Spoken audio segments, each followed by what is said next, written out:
Vamos criar uma API simples em Go que cria, remove e pega posts de um banco de dados. Um post é uma estrutura simples que guarda um corpo, que é uma mensagem desse post, um arroba, um nome de usuário, que é o dono desse post, e uma data de criação. Para criar um projeto Go um pouco mais complexo, que vai ter vários pacotes, a gente precisa escrever nossos códigos numa pasta que é definida por uma variável de ambiente chamada GoPath.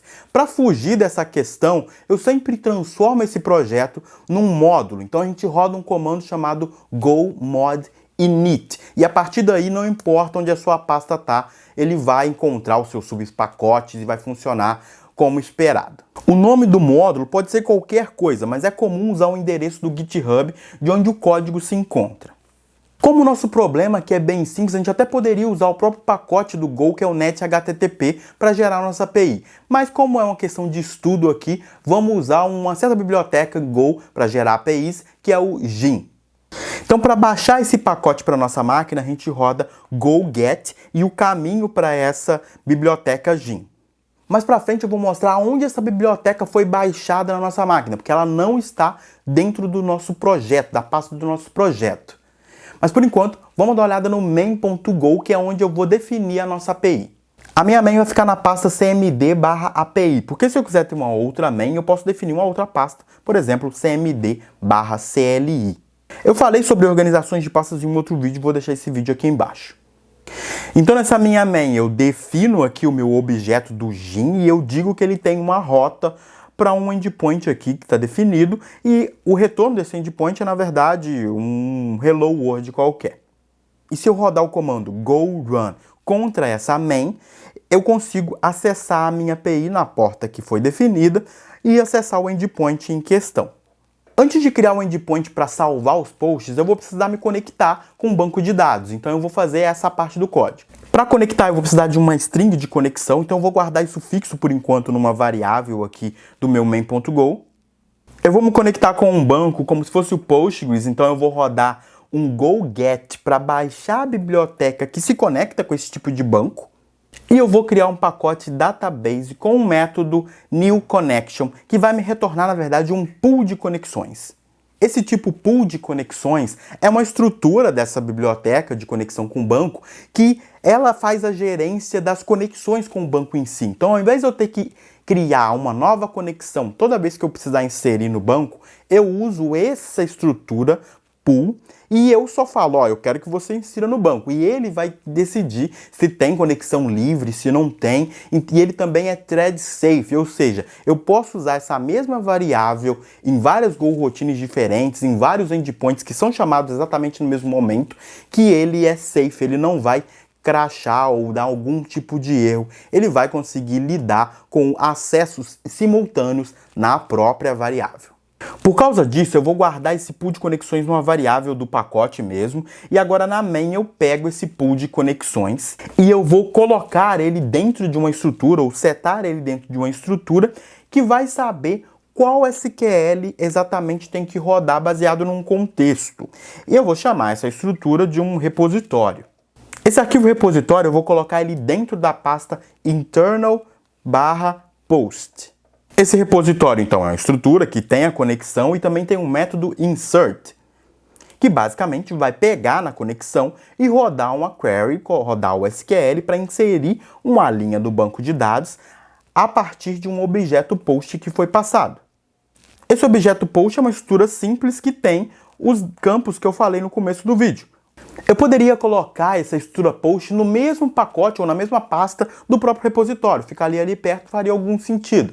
Mas em Go a gente tem uma questão que é muito comum ver iniciantes batendo a cabeça, que é a questão de não poder ter dependências cíclicas. O que quer dizer que, se você tem um pacote A, e o B depende de A, você não pode fazer o A depender de B também. Um não pode depender do outro, criando esse ciclo. E quando você vai criando estruturas, principalmente desse tipo entidade, value object, modelos em si, é muito comum ver isso acontecendo. Então eu tenho uma regra para a minha vida, principalmente para projetos um pouco maiores, onde esse tipo de estrutura, que no nosso caso é o post, eu não coloco ele dentro desses pacotes tão internos assim. Eu sempre coloco eles num nível um pouco acima. Então, nesse caso, eu vou colocar esse post bem na raiz do meu internal, no caso. Agora vamos no endpoint mesmo, criamos o repositório com a conexão do banco que a gente pegou, transformamos a própria requisição JSON num objeto post, e chamamos o método insert passando o post. Esse método insert está faltando algo muito importante, que é o contexto. O tipo contexto no Go é muito poderoso.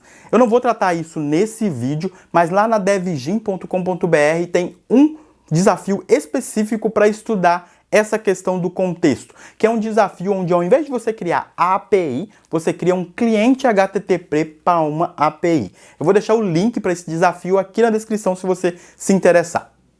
Chamar o repositório a partir da action não é tão comum, então vamos criar uma estrutura post.service que, antes de chamar o repositório, ele pega nesse objeto e tenta entender se ele pode ou não ser inserido. Por exemplo, se o post tiver mais que 140 caracteres, a gente dá um erro. Então na main a gente chama o serviço ao invés do repositório, e com isso nós temos o primeiro endpoint que salva um post no banco e retorna um 400 para o usuário em caso de erro. Os outros endpoints vão ser relativamente parecidos, mas vamos dar uma olhada no delete, porque o delete é até mais fácil, a gente não precisa nem passar nada no corpo da requisição, a gente só manda a requisição com um método HTTP delete. Nesse caso, o endpoint pega da URL o ID do post que ele quer remover, eu uso uma lib UUID para converter isso num tipo objeto, daí eu chamo outro método do repositório, que é o .delete, passando esse próprio ID. Obviamente, essa função delete vai fazer algo muito parecido com a insert e vai retornar se tem um erro ou não. E o endpoint get é mais ou menos a mesma coisa, a mesma questão do ID. A diferença é que, quando entra no repositório, ele precisa ir no banco, fazer um select, rodar uma consulta de select e converter o retorno disso, essa linha que ele trouxe do banco, em um objeto post e retornar esse objeto post com um erro opcional. Quando eu pego esse post na main, eu retorno isso como resposta HTTP. E a minha estrutura post que eu defini anteriormente, ela tem instruções que falam como essa estrutura é representada como JSON, quais são os campos que vão ser mostrados. E eu posso até omitir campos se eu quiser. Com isso, a gente tem de uma forma bem simples a nossa API funcionando com um create, um get e um delete endpoint. Mas tem coisas que eu não falei ainda e eu prometi no começo do vídeo, que é onde as dependências estão. As dependências também foram baixadas para uma pasta, uma subpasta do meu Go Path. Uma coisa que a gente pode fazer, é opcional, mas a gente pode fazer, para trazer as dependências para dentro do nosso projeto, é rodar um Go Mod Vendor. Esse comando basicamente cria uma pasta vendor no nosso projeto e as dependências estão ali. Geralmente essa estratégia é usada quando a gente quer commitar o vendor dentro do nosso projeto. Outra coisa também que a gente pode melhorar é que ter os endpoints na main não é algo muito comum. Se você pensar num projeto maior, isso pode ficar bem difícil de ler. Então a gente pode mover a definição das rotas para uma função set routes ou routes, dependendo do inglês que você for falar, num pacote HTTP. E todas as funções em si também são funções desse pacote. Então a legibilidade melhora muito, a forma de navegar no projeto também melhora.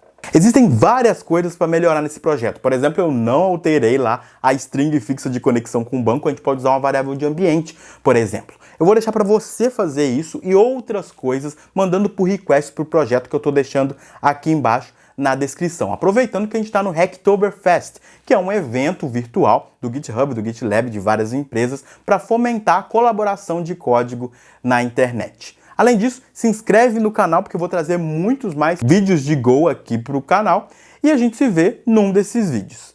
Eu sou o Filho da Nuvem. Tchau!